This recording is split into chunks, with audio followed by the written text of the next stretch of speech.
Bonjour, bonsoir, j'espère que vous allez bien. Je suis content de vous retrouver aujourd'hui. On parle de la marche, un de mes sujets de prédilection.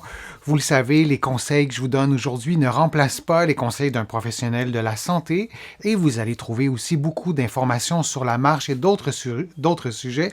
Oui, dans mes livres Plus jamais malade, mon approche globale pour un corps en santé et Lève-toi et marche, le remède miracle existe et il est gratuit. Maintenant, je vous montre ce qu'est la maladie artérielle périphérique. C'est donc une maladie, ça le dit, qui touche les artères qui sont en périphérie. Et là, vous voyez des membres inférieurs ou un membre inférieur, le gauche, où on voit les artères et on voit dans la petite bulle qu'il y a une artère bouchée. Je vais vous mettre un petit en plus grand, peut-être que vous allez mieux voir. Oui, on voit quand même bien que c'est pas mal bouché. Alors, ce qu'on voit est dans une artère du membre inférieur de la jambe près du genou. Ça peut aussi se passer dans les bras. En général, on le voit davantage ou c'est plus invalidant dans les jambes. Mon père, vous le savez, je vous en ai parlé récemment, qui est décédé il y a quelques mois, avait une maladie artérielle périphérique. Mon père est décédé à 91 ans, il était très actif et à partir de 86-87 ans, il a commencé à avoir mal aux jambes en marchant. Et lui, il était convaincu qu'il avait une douleur, qu'il avait un problème musculo-squelettique, mais le problème était principalement une douleur qui était causée, et une faiblesse musculaire aussi, par un blocage au niveau de ses artères, parce que toutes les artères de son corps étaient en mauvais état, et donc il y avait un blocage, et la vascularisation des muscles était moins bonne, et on ressent une faiblesse, une fatigue et une douleur. Alors, c'est très prévalent la maladie artérielle périphérique, c'est souvent sous-diagnostiqué et c'est une atteinte des vaisseaux sanguins, des artères, mais au niveau périphérique et principalement souvent au niveau des membres inférieurs et ça devient très invalidant. On a de la difficulté à marcher parfois 5 et 10 minutes et c'est compliqué et on doit s'asseoir. Alors, dans cette étude, on a suivi les personnes pendant 6 mois. Il n'y avait pas des milliers et des milliers de participants, mais c'était quand même 376. 55% ont amélioré leur distance de marche. L'intervention, c'était un programme de marche comparativement à 28% du groupe témoin. Je vous laisse faire le protocole, les détails du protocole, mais on a vu que le fait de marcher plus souvent, d'avoir un programme de marche, vous allez en trouver plusieurs sur ma chaîne, dans mes livres aussi, même pour la maladie artérielle périphérique. Je dis même parce que parfois on perçoit une certaine fatalité à cette maladie. Même pour cette maladie, il y a des progrès. On a plus d'endurance au niveau de la marche, ce qui est vraiment significatif. Quand je pense à mon père, que ça devenait vraiment invalidant, si on avait pu l'encourager à marcher un peu plus. C'était difficile, puis il y avait sa douleur, et il y avait d'autres problèmes de santé aussi, mais on aurait eu probablement des gains. Alors, plus on agit en amont, plus c'est facile. Si jamais notre cœur permet aussi de marcher plus souvent, dans bien des cas, la réponse est oui, le cœur nous le permet, et on a donc eu des gains sur l'autonomie, sur la diminution de la douleur et sur une meilleure qualité de vie. En faisant quoi? En faisant un programme de marche à domicile, tout simplement. On n'a pas ajouté des médicaments, on n'a pas eu une intervention chirurgicale, de la marche à domicile. On veut le faire dans un environnement sécuritaire.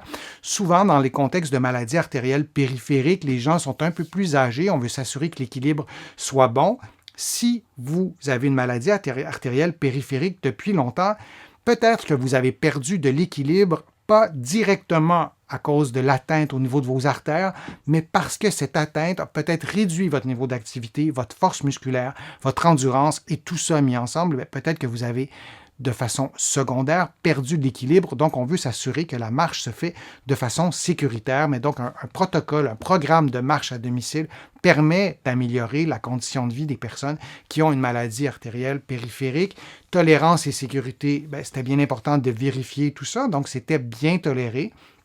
Mais prudence, je ne dis pas de ne pas le faire, prudence dans un contexte d'insuffisance cardiaque, de maladie coronarienne. Parfois, lorsqu'on a une maladie artérielle périphérique, on peut avoir une insuffisance cardiaque, une insuffisance rénale, on peut avoir un problème pulmonaire. Ça vient malheureusement souvent par groupe, ces problèmes de santé, parce que ça touche les artères, et quand on a un problème artériel, ça peut avoir des impacts aussi sur d'autres organes. Donc, prudence. Mais je dirais, et je soulignerais que c'est particulièrement ces personnes qui vont peut-être en bénéficier le plus. Idéalement, on va être entouré de professionnels de la santé et Et absolument, on veut en parler à son médecin. S'il y a des contre-indications, souvent le médecin va vous dire exactement l'inverse, va vous dire que ce serait une bonne idée de bouger un peu plus, de marcher. Si c'est difficile de marcher, vous faites des exercices pour augmenter votre force des cuisses, votre force des jambes, votre force des abdominaux, par exemple, pendant quelques semaines, et peut-être que ce sera plus facile aussi de faire votre programme de marche. Vous allez en trouver plusieurs sur ma chaîne, des programmes de marche qui vous permettent notamment d'augmenter votre distance de marche. Un autre élément aussi que je veux vous transmettre, c'est évidemment le programme qui a été fait. Vous allez voir, c'est tout simple. 30 minutes de marche, 3 à 5 fois par semaine. On veut progresser doucement. Si vous n'êtes pas habitué de marcher, vous n'allez pas marcher 30 minutes demain. Vous commencez par 2 ou 3 minutes, pas plus. Vous allez tester, voir comment ça va, et ensuite, vous allez augmenter votre durée. Et si vous avez une maladie artérielle périphérique, vous êtes déjà prêt à m'écrire « Oui, mais je ne peux pas marcher plus que 10 minutes, j'ai trop mal, j'ai plus de force. » Vous prenez une pause, vous vous asseyez, vous allez marcher dans un endroit où il y a une chaise, il y a un endroit pour vous asseoir et vous répétez cette distance pour pouvoir vous asseoir lorsque la douleur survient, lorsque la faiblesse survient. Et lorsque soit la faiblesse ou la douleur survient, lorsqu'on s'assoit dans un contexte de maladie artérielle périphérique, c'est souvent instantané ou presque. La douleur s'en va, on se repose et on reprend notre minutage où on sera rendu selon notre progression, selon notre condition physique. La régularité, c'est beaucoup plus important que la performance à chaque séance.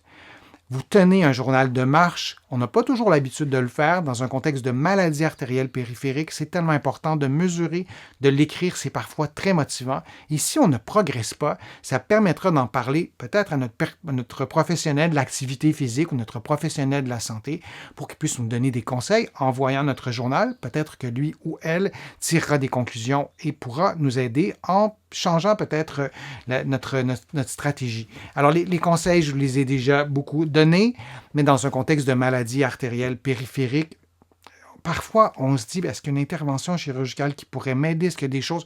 Parfois, oui, il y a des choses médicales qui peuvent être faites, mais vous pouvez probablement vous aider par un programme de marche tout simple. Et peut-être que vous m'écoutez et vous n'avez pas de maladie artérielle périphérique, mais un proche ou une proche est dans cette situation, mais vous pourrez peut-être aussi sensibiliser cette personne-là et peut-être qu'elle pourra en parler à son médecin. Je vous remercie vraiment de votre participation. Je vous remercie de vos questions. Je vous remercie de votre fidélité aussi. Je vois des noms dans le fil de discussion en direct, dans les fils de discussion aussi en rediffusion. Je vois les mêmes noms depuis longtemps. Ça me touche beaucoup. Donc, merci. Vous allez trouver beaucoup d'informations aussi sur mon site web, le www.denisfortier.ca. Vous pouvez vous abonner gratuitement à l'infolettre.